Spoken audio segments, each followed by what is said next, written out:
I don't think it's an exaggeration to say that the Energy Club that Daniel founded when he was here, having spoken to students at many different schools, is one of the leading ones in the nation in terms of the innovation and the types of programming and the reach that we're able to have.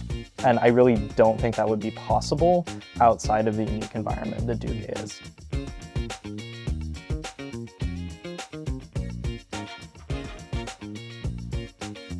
What ended up happening was we started brainstorming on the rooftop of my office in San Francisco.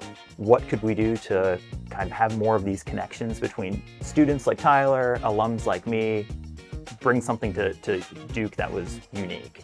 I don't know if it was the next day after we met, you sent a sketch of the syllabus almost immediately, and I just knew that we were going to have a great time working on this together. Halfway through the process, we were getting so many yeses from people that we obviously, very busy folks working in venture capital that we didn't think we'd ever hear back from, to the point where we had at least 2 guest speakers on every session. Professionally speaking, our class was focused around teams of students identify companies that they're excited about and then pitch it as if they want to invest in the company. One of the companies that was one of the, actually I think it was the highest awarded presentation, just so happened to be a company that I was about to start doing consulting work with the next week.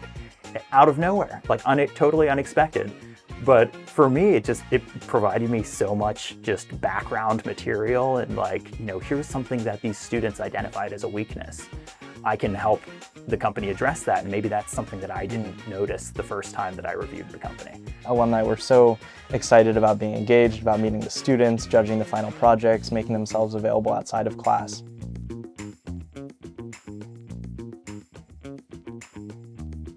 So the event today is focused on bringing the guest speakers from our class, investors and other ecosystem builders in Durham, and really other friends of the program, if you will, to Durham in person to meet with students. We found so many alumni pursuing and succeeding in this field that we had no idea about.